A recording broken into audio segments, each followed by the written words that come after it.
fighting cholera and childhood obesity, spare us. There's a lot more to this story, more than we realize, but here is the bottom line. Hostile nations are, in fact, attacking our democracy. They're doing it with the help of our own Congress. It is time for members of Congress to come clean and tell us exactly what's going on. Congressman David Cicilline is a Democrat representing the state of Rhode Island, and he joins us tonight. Congressman, thanks for coming on. My pleasure. Good to see you. So you're on the Foreign Affairs Committee. Yes. And we wanted to know what foreign lobbyists' interests you had met with. So we called over to your office, and this is the response that we got. I'm quoting. I'm sure he's met with folks who registered under FARA, as well as ambassadors, government officials, and heads of state, but they had no details. Why shouldn't citizens be able to know who a member of the Foreign Affairs Committee is meeting with from a foreign country? Yeah, no, I think it's a great question. I mean, we have a number of meetings as a member of the Foreign Affairs Committee. Sometimes it's heads of state, sometimes it's an ambassador, or obviously are lobbying for the country, but those are government officials. There are occasions in which people who are hired as lobbyists advocate for a particular country. They have to disclose that. Someone wouldn't get an appointment if they just said, I want to talk to you about Uzbekistan or Pakistan. Right. Without. So they have to disclose that, and they're required, of course, under law to register, to disclose what they're paid, et cetera, under FARA. So I think that's really important.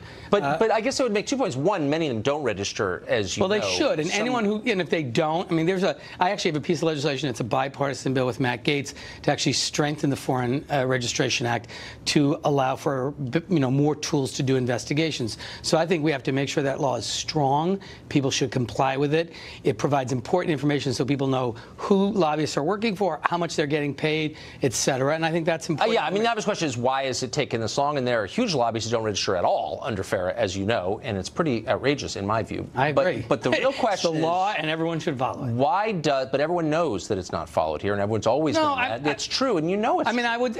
But why isn't Congress? Why isn't Congress? Tucker, look, you subject to the same disclosure? I don't understand. What I'm saying is, I think we should absolutely insist that people comply with the law. When Congress passed that law, it makes sense. It's important for when someone is advocating on behalf of a foreign government. I get it. Then we agree. Right. And I hope that you. And I hope you're wrong that there are lots of people that are breaking the law. But if they are breaking the law, they should be held accountable. But we know the Podesta Group didn't register in its representation of the Iranians. It says so in the indictment. That law applies to everyone who lobbies, but it doesn't apply to you, and that's what I don't understand. No, because members of Congress don't lobby or advocate on behalf of foreign governments. You're the reason they're spending this money. Oh, that's right. And anyone who lobbies a member of Congress is required to disclose that they're working. Why shouldn't you disclose it? Why shouldn't I be able to call your office and get a straight answer? Well, no. I mean, you can call my office and say, who did I meet with in the last 8 years? Why not disclose it? I mean, because what they're doing is foreign governments are spending money to influence Tucker, no one's making a secret of it. What I'm saying to you is, that's not true. No, that's not true. No one keeps a record of it because people come into your office. Lobbyists have to keep records. That's right. They shouldn't you have to keep a record? No, I don't have any objection to that. I mean, we don't do it as a matter of practice. Keep a record of everything. Because you don't want to. Of course, you don't want to be held accountable. No, it's not a question of mental. I'm happy to be held accountable. I'm a member of the Foreign Affairs Committee. People come to meet with me who are heads of state, that are ambassadors, that people who are advocating on behalf of a foreign government. I meet with them. They make their case.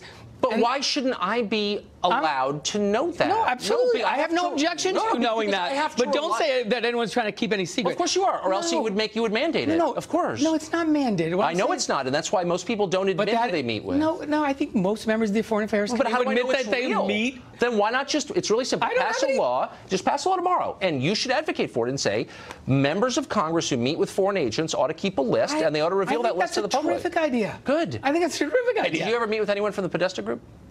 I haven't met. I don't think I've ever met Mr. Podesta. No, from the group. Yeah, I'm sure they're on behalf of foreign clients. Yeah. I don't know that I've met with anyone who lobbied on behalf of a foreign government. Why would they come to see you? Well, they have other clients that are not foreign governments. So you never met with a foreign client represented by the Podesta Group? Not that I remember. Okay. I wish we had a registry so we could check this. Yeah, I mean, I don't keep track of everyone I've met with in 8 years. Maybe we'll get one. Congressman, thank you for